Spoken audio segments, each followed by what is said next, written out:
dia, oitavo ano. Vamos começar o nosso dia hoje com a seguinte reflexão.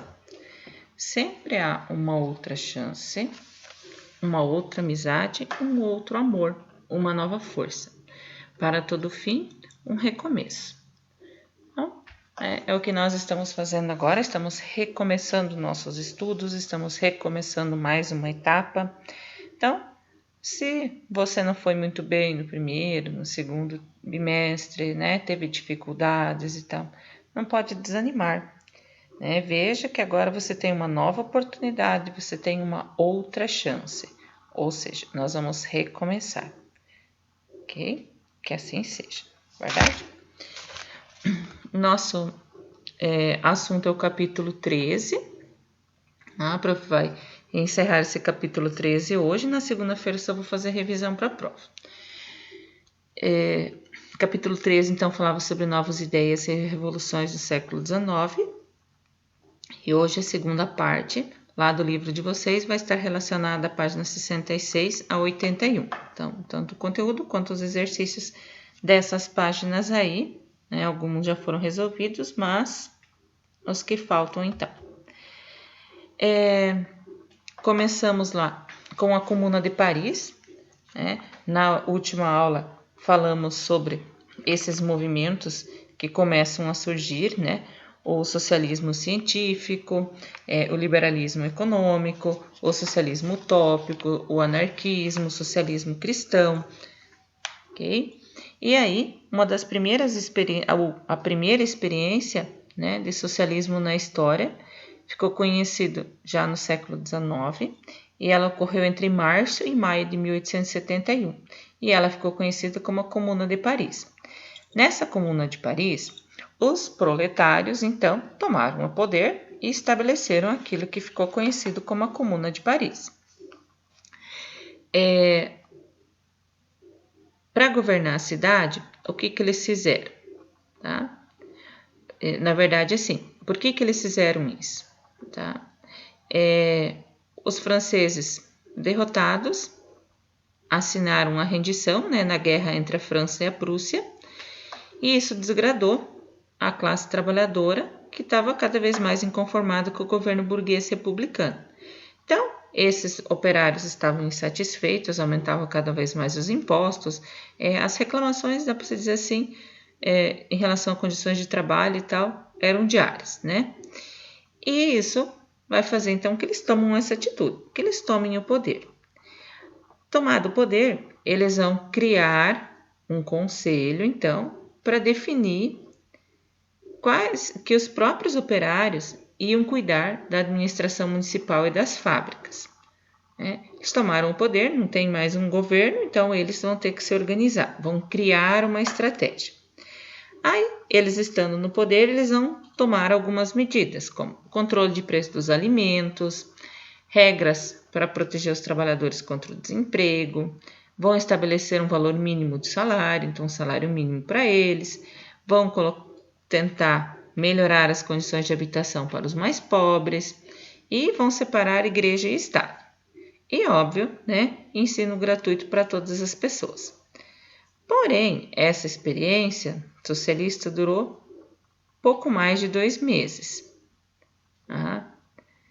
Os burgueses de Paris repreenderam violentamente esses trabalhadores, tá? Executando os integrantes, inclusive, da Comuna de Paris, e retomam o poder no dia 28 de maio de 1871. Então, os burgueses não estavam satisfeitos com essas ações do proletariado, retomam o poder. O século XVIII e o início do século XIX ocorreram várias guerras, tanto dentro como fora da Europa, e elas tiveram uma relação, dá para se dizer, direta com a Revolução Francesa e as conquistas napoleônicas. Por quê? Nessa época, ocorre a ascensão política e econômica da burguesia, e ela passa a adquirir, novos direitos aí. E isso vai ocasionar, isso vai gerar mudanças tanto na área política quanto na área econômica e nas leis, tá? Sem contar, né, que com essas conquistas napoleônicas, o mapa europeu acabou modificando. Ou seja, a partir das vitórias de Napoleão, os territórios conquistados foram sendo incorporados ao seu império e isso modificou, né, as fronteiras políticas do continente europeu. Então, estavam ocorrendo várias coisas ao mesmo tempo aí. Como as transformações do continente estavam desagradando boa parte da elite aristocrática europeia, elas decidem, então, promover um encontro, tá, para dar novos rumos ao continente. E dessa forma, então, a Áustria, a Prússia, a Rússia e a Inglaterra, elas vão se reunir num congresso que ficou conhecido como Congresso de Viena e aconteceu entre setembro de 1814 e junho de 1815. Lá em junho de 1815, né, foi a derrota definitiva do Napoleão. Então, a partir desse Congresso de Viena, eles estabeleceram alguns tratados aí, né, algumas ideias para anular as conquistas liberais, tá, que estavam sendo conseguidas aí pelas expansões napoleônicas, tá, e que estavam baseados então nos princípios da Revolução Francesa. Esse congresso ele era movido por ideias conservadoras e a ideia dele foi o quê? Redesenhar o território europeu e refazer as fronteiras como elas eram no antigo regime, além de, óbvio, reorganizar o controle político que eles estavam tendo antes de Napoleão. Dessa forma, o que as potências europeias elas queriam? Conseguir uma estabilidade política e sufocar qualquer movimento que fosse contrário para isso, né, os movimentos liberais. E aí, os participantes aí do acordo vão estabelecer alguns princípios, dentre eles a legitimidade, tá? Eles vão declarar legítimos governos e as fronteiras europeias como elas eram antes do início da Revolução Francesa. Um outro princípio que eles vão se basear é a restauração, ou seja, eles vão restaurar as monarquias absolutistas que tinham sido depostas, tá? Uma restauração é o quê? Colocar de volta para o lugar, né? Reorganizar. E haveria um equilíbrio. Esse equilíbrio era o quê? Equilibrar o poder entre os países e manter as fronteiras geográficas, impedindo que uma nova nação pudesse dominar o restante da Europa. E nem que para isso, para esse equilíbrio, eles teriam que dividir ou anexar algum território. Tá? Os países que participaram desse congresso, eles decidiram o que também? Que os vencedores da guerra contra o Império Napoleônico teriam direito aos territórios fora da Europa. Aqueles que venceram seriam agraciados. E, por pressão da Inglaterra, e mesmo com a resistência de Portugal, né, os países que estiveram presentes, eles condenaram o tráfico de pessoas escravizadas. Então, esse Congresso de Viena trouxe várias novidades, digamos assim. Tá? Ele vai trazer, como é que eu vou dizer, algumas propostas, né, para um novo mundo que estava se formando. Falei que entre o fim do século XVIII e o início do século XIX, então ocorreram inúmeras guerras, tanto dentro quanto fora da Europa. Tá? Então, essa onda regressista aí, e a restauração das antigas dinastias absolutistas, não ficaram só, ou melhor, não ficaram sem contestação, né? O povo também começou a reclamar em relação a isso. Então, em Portugal aconteceu a Revolução Liberal do Porto, onde eles estavam exigindo, né, a implantação de um governo de caráter liberal e que D. João voltasse para Portugal. Na França, essa onda de restauração absolutista, então, né, colocar os antigos governantes no lugar, né, dá o retorno da dinastia Bourbon ao poder. E aí, com eles no poder, esse rei vai tomar certas atitudes que vai fazer a população de Paris se revoltar e começam a tomar as ruas aí, né, fazendo mobilizações e tudo. E essas mobilizações, então, elas ficaram conhecidas como Jornadas Gloriosas. A gente já viu um pouquinho esses dias, né?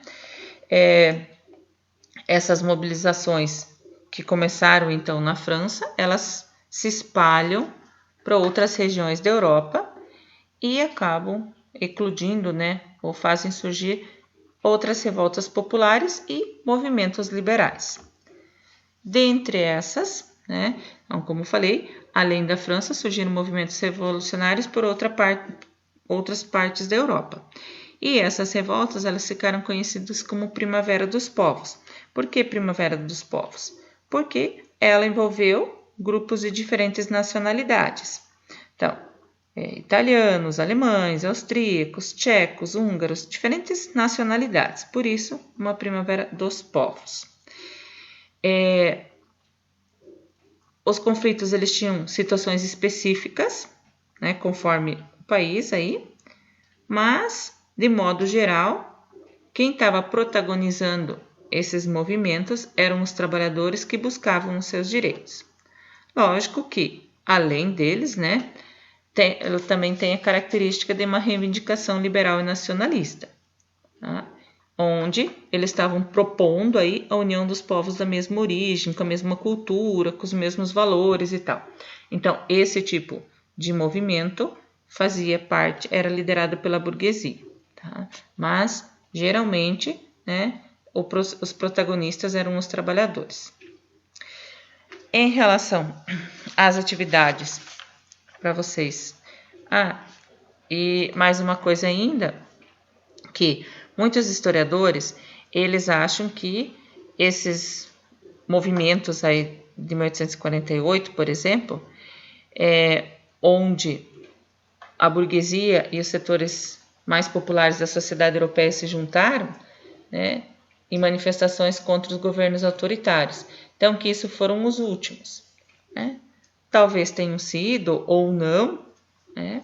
Mas os burgueses, eles acabaram se separando da luta dos trabalhadores.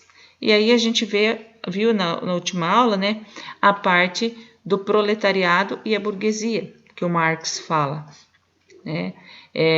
Primeiro eles estão unidos e depois, como o proletariado não ganha digamos assim, as regalias que eles estavam tentando conseguir, eles vão acabar, no fim da história, digamos assim, viram dois grupos, né?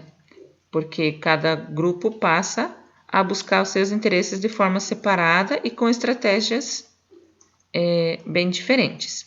Mais uma coisa que eles teriam em comum, digamos assim, né? É que os governantes, né, que o governo em si não poderia, a partir daqueles movimentos, ignorar essas ações dos trabalhadores, tá? Essas reivindicações, esses movimentos, mesmo que eles foram violentamente massacrados em alguns casos e tal, os governantes começaram a abrir o olho a partir disso, ok? Então, atividades propostas, reler o capítulo 13, fazer o seu historiador, exercícios 7 até o 10 e as atividades de 6 a 14. E para postar no AVA lá, as atividades da página 80. Então, a minha sugestão é que agora vocês refaçam essa leitura, tal. Num primeiro momento, vão lá para a página 80, tenta refazer, ou melhor, tenta fazer as atividades da página 80, porque vai ser o primeiro que a gente vai corrigir no chat, para depois ir vendo os outros exercícios. Ok, pessoal? Até daqui a pouco.